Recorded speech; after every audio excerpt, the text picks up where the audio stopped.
వీరికి తోడు పరోక్షంగా ఒక జాతీయ పార్టీ, ప్రత్యక్షంగా మరో జాతీయ పార్టీ.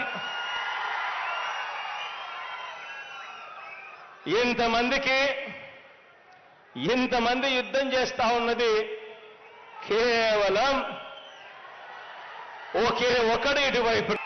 కానీ వీళ్ళంతా కూడా మర్చిపోతా ఉన్నది ఏమిటో తెలుసా? ఈ ఒకే ఒక్కడికి ఉన్నది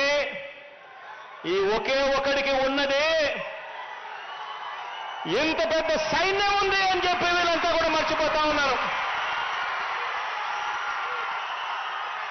పైన దేవుడి దయను మీ బిడ్డ నమ్ముకుంటాడు.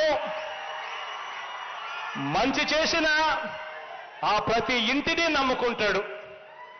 మీ బిడ్డ గర్వంగా కూడా చెప్పగలుగుతాడు, మీ అన్న గర్వంగా కూడా చెప్పగలుగుతాడు. ఈరోజు కళ్ళల్లో కళ్ళు పెట్టి చూసి మరీ చెప్పగలుగుతాడు.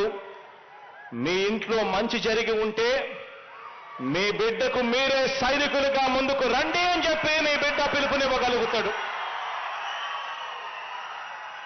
ఈ చిత్తశుద్ధి, ఈ నిబద్ధత ఈ రాజకీయ చరిత్రలో ఏ ఒక్క రాజకీయ నాయకుడికైనా ఉందా? చెప్పగలడా? ఇలా నేను అడుగుతా ఉన్నాను.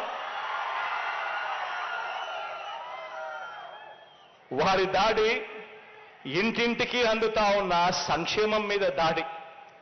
ఇక్కడే ప్రతి ఒక్క పేద కుటుంబానికి, ప్రతి ఒక్క వాలంటీర్కి ఒక్క విషయం నా గుండె లోతుల్లో నుంచి చెప్తా ఉన్నా.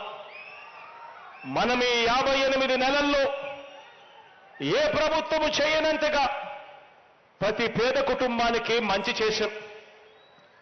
మనం మాత్రమే మేనిఫెస్టో అనే దానికి ఒక విశ్వసనీయత తీసుకొచ్చాం. మనం మాత్రమే మేనిఫెస్టోను ఒక బైబిల్గా భావించి, ఒక ఖురాన్గా భావించి, ఒక భగవద్గీతగా భావించి ఏకంగా 99% హామీలను అమలు చేసి ఆ మేనిఫెస్టో తీసుకొని పోయి ప్రజల ఇంటికి వెళ్ళి ఆ అక్క చెల్లెమ్మలకు, ఆ అన్నదమ్ములకు, ఆ అవ్వాతాతలకు, ఆ రైతన్నలకు ఆ మేనిఫెస్టో చూపించి మీరే చూడండి, మీరే టిక్కు పెట్టండి, మీ బిడ్డ ప్రభుత్వం మంచి చేసిందా లేదా అని మీరే నిర్ధారించండి అని చెప్పి నిబద్ధత ఉన్న ఏకైక పార్టీ, ఏకైక నాయకుడు, ఏకైక ప్రభుత్వం మీ అన్న ప్రభుత్వం అని చెప్పడానికి గర్వపడతా ఉన్నా.